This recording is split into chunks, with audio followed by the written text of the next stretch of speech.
Hello viewers, আসসালামু আলাইকুম। আপনারা দেখছেন ইব্রাহিম 360, সাথে আছে আমি ইব্রাহিম খলিল। আজকের টিউটোরিয়ালটির মাধ্যমে আমরা জানব যে আপনি কোনো শিক্ষা প্রতিষ্ঠানে আছেন অথবা আপনার কম্পিউটার দোকান আছে, কিন্তু আপনি চাচ্ছেন যে অন্যান্য সকল এমসিকিউ আপনি লিখতে পারেন বা টাইপ করতে পারেন, কিন্তু গাণিতিক এমসিকিউ আপনি লিখতে পারেন না বা টাইপ করতে পারেন না। আপনি যেকোনো গাণিতিক লেখাগুলা কিভাবে লিখবেন, আজকের ভিডিওটিতে এই ব্যাপার নিয়ে আলোচনা করব। আপনি গণিতের এমসিকিউ প্রশ্ন কিভাবে টাইপ করবেন। তো দেখেন, আমি এখানে এই যে 2/1 লিখেছি, তারপরে 1 পাওয়ার 2 লিখেছি, তারপরে আবার এখানে লিখেছি √2 আবার এক সমস্ত 2/1 লিখেছি। তো এগুলো অ্যাকচুয়ালি কীভাবে লিখেছি, বা এখানে অনেকগুলো গণিতের প্রশ্ন আছে, প্রশ্নগুলো কিভাবে করে অ্যাকচুয়ালি। তো এগুলো করার জন্য আপনাকে প্রথমত যেটা করতে হবে, আপনি যেটা টাইপ করতে চাচ্ছেন, আপনি এই যে ইনসার্ট অপশনে যখন আসবেন, এই বাঁ পাশে দেখতে পাচ্ছেন ইকুয়েশন। আপনি ইকুয়েশনে ক্লিক করবেন, এই যে ইকুয়েশনে ক্লিক করবেন। এখন ধরেন আমাদের এখানে একটা প্রশ্ন আছে, এটা ইজি আছে, হ্যাঁ। ধরেন 2.34 এর এখানে 900/211। তো এটা আপনি কিভাবে করবেন? 900/211 করার জন্য আপনি ইকুয়েশনে ক্লিক করবেন। এখানে আপনি দেখতে পাচ্ছেন, এখানে এই যে 2/r। তো হয়তো আপনি চিন্তা করতেছেন 2/r তো আমার দরকার নাই, তো আমি 2/r কেন নিব? তো এই যে আমি 2/r নিছি, তো আপনার দরকার কত? আপনার নিচে দিবেন কত? 900, হ্যাঁ। আপনি 900 দিয়ে দিলেন প্রথম প্রশ্নটা। আর উপরে 200 কত দরকার? 211 দরকার। আপনি 211 দিয়ে দিবেন উপরে, তাইলে তো হয়। বাস, আপনার এটার অ্যান্সার কিন্তু হয়ে গেছে। তো আপনি যে জায়গায় প্লেস করতে চান সে জায়গায় ওটাই করবেন। এখন দেখেন আমাদের আরেকটা এই প্রশ্নটা আছে, এখানে দেখতে পাচ্ছেন, এখানে লগ 3 বা এই সমাধানটা, এটা কি আপনি কিভাবে উঠাবেন, বা এটা আপনি কিভাবে উঠাবেন? তো সেম, আপনি ইনসার্টে আসবেন, তারপরে এখানে ইকুয়েশনে ক্লিক করবেন। আপনার এই যে রেডিক্যাল ইকুয়েশন, আপনার কি এরকম, আপনি এখানে শেপটা দেখে নেবেন।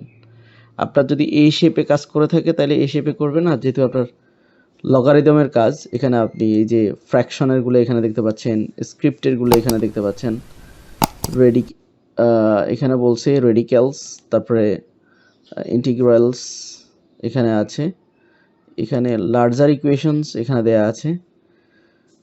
আপনি এখান থেকে আপনার যেটা লাগে ওইটা সিলেক্ট করে আপনি কাস্টমাইজ করে নেবেন। এখানে আপনার আরও কিছু লগ সিন বা কোসেক এগুলা রয়েছে, সিম্বল রয়েছে। এখানে কিছু লগ লগ এবং কি আছে,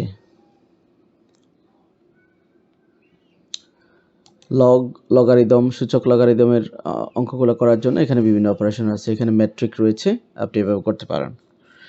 এখন ধরেন আপনি ধরেন এই যে এটা কিভাবে করবেন, বা এক সমস্ত 2/1 কিভাবে লিখবেন, এই সেমটার আগেই আপনি জাস্ট কি করবেন, এই যে এই জায়গাতে আপনি জাস্ট আপনার কত লাগে, আপনার ধরেন 20 সমস্ত, তাহলে আপনি তার আগে শুধু 20 অ্যাড করে দিবেন। তো এটা কিভাবে করবেন? এটা করবেন আপনি, সাপোজ আপনি কি করলেন, আপনি এটা সিলেক্ট করলেন। ধরেন আমি ইনসার্টে আসলাম, ইকুয়েশনে ক্লিক করলাম, এখান থেকে আমি এটা সিলেক্ট করলাম। তো হয়তো আপনি চিন্তা করছেন আমার তো শুধুমাত্র √2 লাগবে, নিচে 2 থাকবে, তাহলে এতগুলো কেন? যেগুলো আপনার দরকার নাই সেগুলো আপনি কেটে দেন, যেগুলো আপনার দরকার নাই সেগুলো কেটে দেন। তা আমরা এখন √2 দিয়ে দিলাম, নিচে আমার 2 দরকার, আমি কেটে দিলাম, হয়ে গেল, √2 হয়ে গেল।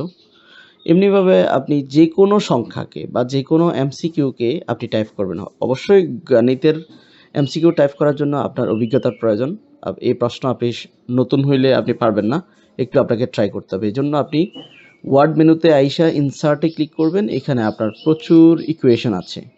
ইকুয়েশন থেকে আপনি এখানে আপনার কোনো সিম্বল দরকার হলে, আপনি কোনো সেটের অঙ্ক করতে গেলে, বা এই যে এখানে কোনো প্রিভিয়াসলি কোনো আপনি যদি রুট নিতে চান, বিভিন্ন চিহ্ন, গণিতের যে চিহ্নগুলো আছে সেগুলো এখান থেকে নিতে পারবেন। তারপরে এখানে ফ্র্যাকশন থেকে নিতে পারবেন, স্ক্রিপ্ট থেকে নিতে পারবেন, রেডিক্যাল থেকে অনেকগুলো আছে নিতে পারবেন, ইন্টিগ্রাল থেকে নিতে পারবেন আপনার যেগুলো লাগে। তারপরে লার্জার অপারেশন এগুলো থেকে নিতে পারবেন, ব্র্যাকেটের ব্যাপারটা এখান থেকে নিতে পারবেন, সিন বা কস থিটার ব্যাপারটা নিতে পারবেন। তারপরে অ্যাকসেন্টের বিষয়গুলো এখান থেকে আপনি নিতে পারবেন আপনার প্রয়োজন অনুসারে যখন যেটা লাগে। তারপরে লিমিট বা সূচক লগারিদমের ক্ষেত্রে এই গড়টা আপনি ব্যবহার করতে পারেন। যেমন এই অঙ্কটা আপনি এখানে দেখতে পাচ্ছেন, এই যে এখানে একটা অঙ্ক রয়েছে a মাইনাস এই যে 1/a স্কোয়ার হোল স্কোয়ার তো এটা আপনি কীভাবে করবেন, আপনি এই যে লিমিট ব্যবহার করে এটা দিয়ে করতে পারেন। তো হয়তো আপনি চিন্তা করতেছেন আমার তো এগুলো লাগে না, তো আপনার যেটা লাগে আপনি সেটা করেন, সেটা আপনি এডিট করেন, সেটা কাস্টমাইজ করেন। আপনার যেটা লাগে না আপনি নিচে যদি 2 দরকার হয় আপনি 2 দেন, হয়ে গেল। তো এইভাবে আপনার এখানে যদি n দরকার না হয় আপনি m দিতে চান m দেন, আপনার m দেন, m বসে যাবে। আপনার উপরে m দরকার নাই, a দরকার a দেন। আপনার উপরে টু দি পাওয়ার 4 দরকার আপনি 4 দেন, আপনার চেঞ্জ হয়ে যাবে। মানে এখানে আপনার কিছু দরকার নাই, এটা কেটে দেন। আই মিন আপনাকে এই ইকুয়েশনগুলো ব্যবহার করবেন এবং এখান থেকে অবশ্যই আপনাকে কাস্টমাইজ করে নিতে হবে। আশা করি বুঝতে পেরেছেন। গণিতের প্রশ্নগুলো আপনি এইভাবে টাইপ করবেন, বা একটু কষ্ট হবে, নতুন যারা আছেন তাদের হয়তো একটু কষ্ট হবে, পুরান যারা আছেন করতে করতে আপনারা অভ্যস্ত হয়ে যাবেন। আশা করি বুঝতে পেরেছেন। ইকুয়েশন ব্যবহার করে আপনি গণিতের প্রশ্ন করবেন। চ্যানেলটিতে নতুন থাকলে অবশ্যই সাবস্ক্রাইব করে দিবেন, আর যদি ইতিমধ্যে সাবস্ক্রাইব করে থাকেন থ্যাংক ইউ সো মাচ।